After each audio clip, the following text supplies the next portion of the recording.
Hoje eu vim te contar uma história de transformação. Primeiro, te convido a imaginar o cenário de Jericó. A cidade ficava a poucos quilômetros do Jordão, em uma planície. Pelos caminhos e ruas havia uma natureza linda, com palmeiras e jardins regados por fontes naturais. Naqueles dias, a cidade estava agitada com diversas caravanas que iam para a festa em Jerusalém. Por algum tempo, Jericó foi a cidade dos sacerdotes, porque muitos deles moravam ali. A cidade era de uma diversidade ímpar, devido ao seu comércio e à presença de estrangeiros de toda parte. Por causa disso, havia também alfândega e muitos coletores de impostos. E hoje vou te apresentar um deles, Zaqueu. Ele era israelita, mas odiado pelos seus conterrâneos, pois o que ele fazia era sinônimo de extorsão e injustiça. No entanto, eu vejo os corações de todos e sabia que ele não era o que parecia ser. No fundo, era alguém que poderia ser alcançado pelas influências divinas. A prova disso é que no dia em que me encontrei com ele, tudo mudou. Eu estava a caminho de Jerusalém, quando a notícia de minha passagem por Jericó chegou aos ouvidos de Zaqueu. Ele estava impressionado com o que João Batista instruiu aos publicanos sobre honestidade. Lucas capítulo 3, versículo 13. Ele conhecia as Escrituras, mas nunca havia estado comigo. As ruas estavam lotadas, e mesmo ficando na ponta dos pés, Zaqueu não conseguia me ver. Ele era bem baixinho. Como ele conhecia bem as ruas da cidade, previu o trajeto por onde eu passaria e encontrou uma árvore e a escalou. Dali, tinha uma visão privilegiada da multidão que se aproximava. Desde que ouviu o sermão de João Batista, questionava-se se deveria restituir o dinheiro às pessoas que havia prejudicado.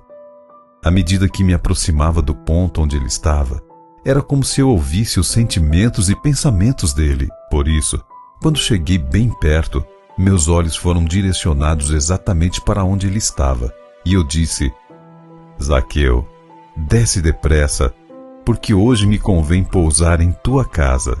Lucas capítulo 19, verso 5.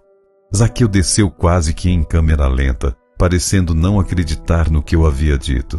E os rabinos que estavam por ali começaram a murmurar, dizendo que, se eu fosse mesmo, seria hóspede de um pecador.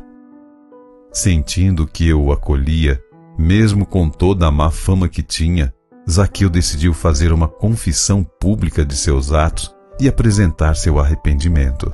Ele me disse que daria aos pobres a metade de seus bens, e que se tivesse causado prejuízo a alguém, devolveria 4 vezes o valor. Lucas capítulo 19, verso 8.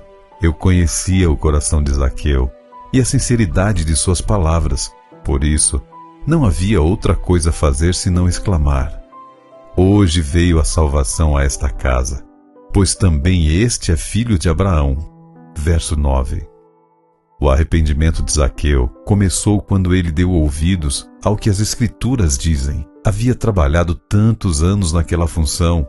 Os abusos e extorsões praticados pelos coletores de impostos eram tão comuns que já faziam parte da rotina.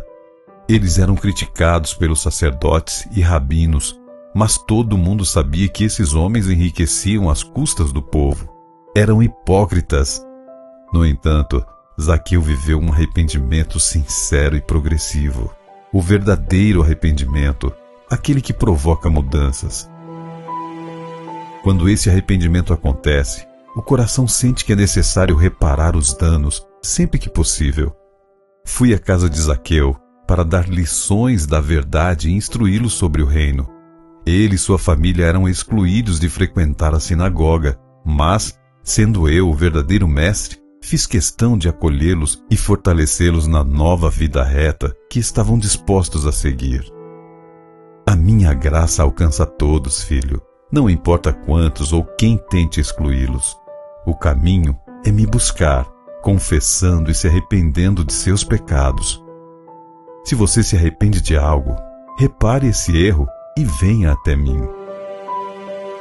Eu quero entrar em sua casa hoje, filho. Posso? Escreva uma frase ou duas que conectem o arrependimento a reparação de erros que podem ser reparados.